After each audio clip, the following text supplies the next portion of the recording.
Back here on Game Day Recap here on CBS Sports HQ. Boy, could Jalen Hurts have played any better? The answer is probably not. He now has his third game in Eagles history with a perfect passer rating. You see all the things he was able to accomplish today. His fifth career game with 300-plus passing yards, three passing touchdowns, and no interceptions. He also had that huge pass down to Devontae Smith for 79 yards. That was the second longest pass of his career. And it helps when you have guys like A.J. Brown and Devontae Smith coming to life. We're still waiting on Saquon Barkley to show up, but still all things for that Eagles offense trending in the right direction. Let's talk a little bit more about that Eagles offense as we welcome you back into our studios. Guys, I want to start with Jalen Hurts because it feels like the most appropriate place to go. I mean, man, we have been so critical, the collective we, not just us here on this desk, but we have been so critical of what Jalen Hurts and this offense has been able to not do given the personnel on this team. So I default to my resident quarterback here on set. How impressive is what Jalen Hurts did today? It was huge. I don't think it's to be surprising because he's been such a gamer and has such a knack for stepping up when the Eagles need him the most. I thought this was Jalen Hurts' biggest performance since either one of the Super Bowls because he played great in their loss and he played great last year in their Super Bowl victory. And I thought just when they needed it, because it did look like times were dire, back-to-back losses, A.J. Brown's upset, he steps up and has a performance like that. It's a testament to him just being a leader of this team. When we were talking about the dysfunction of the Miami Dolphins, this is the complete opposite because this is a team that handles criticism, that handles players getting upset in the locker room, that can call each other out and get past it once they get to game day. I thought Jalen Hurts was awesome today. I think this was just him being a winner, which is the greatest compliment I think you can pay to a quarterback, is that he just figures out ways to win. When he has to hand it off to Saquon, he's more than happy to do that. When he has to tuck it and run it, he's more than happy to do that. And when he has to step up and make some big plays in the pass game, he's more than capable of doing that as well. I think you bring up an excellent point, Danny, when you talked about him accepting the criticism. And you don't hear anything, him coming back or him being defensive about it. He accepts it, and he's here. And he does whatever it needs to be done to win a football game because at the end of the day, that's all he cares about is getting the dub. And the way he played today, you mentioned Saquon has really struggled. I think today they averaged 3 yards a carry on the day, and Jalen Hurts stepped up. And he had almost as many touchdown passes as incompletions. He only threw 4 incompletions and had 3 touchdown passes today and pushed the ball downfield. Pete talks about it a lot. Everyone throws in between the numbers, and we play all 22 guys within the numbers. No one really pushes the ball downfield.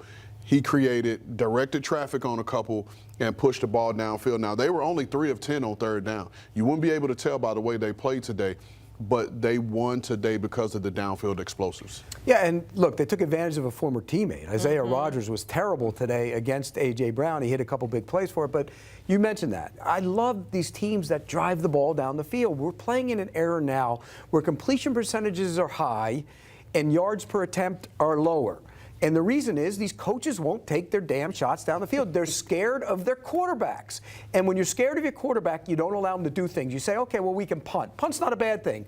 Well, it's better to score touchdowns than it is to punt, is it not? So I don't understand why so many teams are reluctant. I know defenses play a lot of off coverages. That's what I was going to say. I think there's been a trend because for so long chunk plays were such a big part of the game. And I think the evolution of defense was let's play a lot of shell. Let's keep them in front of you. Let's shape them in front of you. But if you play cover 2, 4 verticals beats cover 2. Yeah. Nobody does it anymore. They're scared to allow their quarterbacks to do it. It was great to see them take advantage of their opportunities. Now, having said all that, they got to run the ball better. I mean, when you look at Barkley, 18 for 42.4 per rush. This is a guy that we talk about was in the MVP conversation last year, and they're not running the football. It was great they got what they got from Hurts today, and it's nice that he can do it, but they still have to get back to running the football. What do you think is missing from having them have all of the pieces together? Because it feels like this. The line. Yeah, the offensive line. It's the line. Mailata hasn't played as well. The left guard isn't there. The center hasn't played as well. The right guard, remember they had a change. Steen's not nearly as good as Becton, particularly in the run game. And the right tackle's been in and out, and he was back today, but he's been in and out of the lineup. So that unit was the best offensive line in football last year, and they're not the same. So that's the biggest difference. And you have a rookie coordinator that's calling plays for the first time with this unit, and so he's still trying to figure out how do I mask not having all of my not weapons, but my big guys up front. How can I now call a game and it not affect us. And you were talking just now about OCs not trusting their quarterbacks. I'm going to take it another place. I think a lot of these guys that are calling these plays are focused on the stats and the numbers of the stats, right? That's what they care about because that's what's going to propel them to the next job. And so if there's a situation, because you'll see a ton of guys that they're hunting for stats. How many times are we sitting up there in that room and you're like, what are we doing? Why are we throwing the ball in this situation? Or we get cute, or we're in the gun in 4th and inches. Like, what is that? But it's because of you caring about the stats, the efficiency of the numbers and how they look on the paper versus what you need to do to win a football game. See, me personally, and I'm a big believer in, I'll take 373 and 1 or 2 rather than 120, none and none.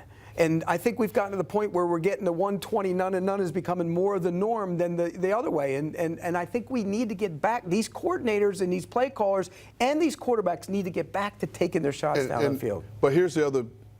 These offensive coordinators, if you go look at the majority of the offensive coordinators, their histories, they're all coming from the same 3 places, right? So we're seeing some variation of the same offense out of everybody. And these defensive coordinators who are paid handsomely spend a lot of time in the regular season and off season preparing for these offenses. And if you're playing on a week-to-week basis, a guy that came from this tree and then he came from under him, and so you're seeing some variation of the same offense out of 3/4 of the league right now. It's interesting, too, when you think about how similar all that is. I'm not sure if that's a good thing or a bad thing. Well, let's put it this way. Defensive coordinators are ahead of offensive coordinators now. And it never used to be that way. And we've had history over the years. Remember, I mean, back in the day, the Chicago Bears were ahead of all the offenses, and then the Washington team, whatever they used to call them back then, they adjusted and started max protecting against that. Blitzburg. Everybody played, remember Blitzburg? They were, and then you started throwing quick throws against it. And you beat that. So it's time for the offensive coordinators to get with it. Got to come back around. They have to get with it and start getting creative and figuring out ways to beat that off coverage. What would the message then be to a Vikings team who is maybe having some questions at quarterback? They're supposed to have this elite defense, an elite defensive coordinator in Brian Flores, and yet they're on the losing side of this one. What's the message to the Vikings? Well, look, they're a team that actually plays different on defense. They go after people and they do blitz and play man, and he gets creative, and they got hit by a couple big plays. When you do that, you better be able to hold up at corner. And they didn't hold up at corner today, in large part because Isaiah Rodgers had a really good year, had a really bad day. He was not the only former Eagle, I do want to say. Carson Wentz also played in this one. He is now 0-2 as a starter against the Eagles. He got beat up in this one, Danny. Yeah. It felt like every time, whether it was a completion or not, he was getting hit by that defense.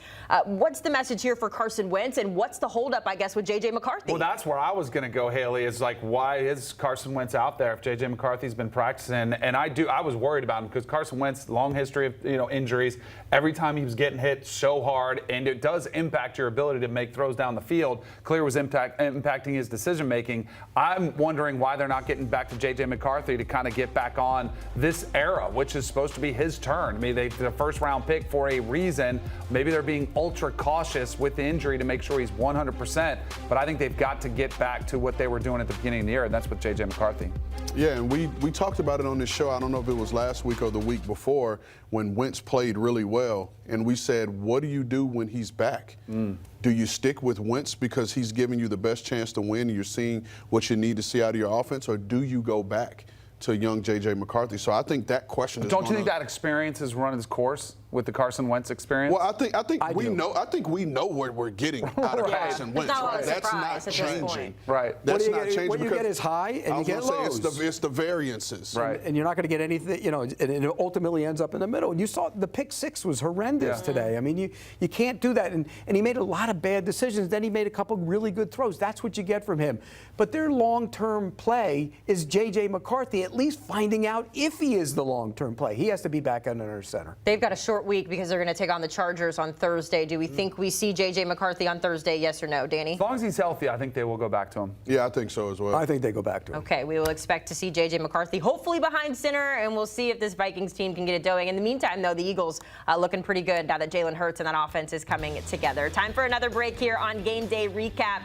The Mike Vrabel revenge tour is complete. His quarterback was nearly spotless today. We're breaking down the top team in the AFC East next on Game Day.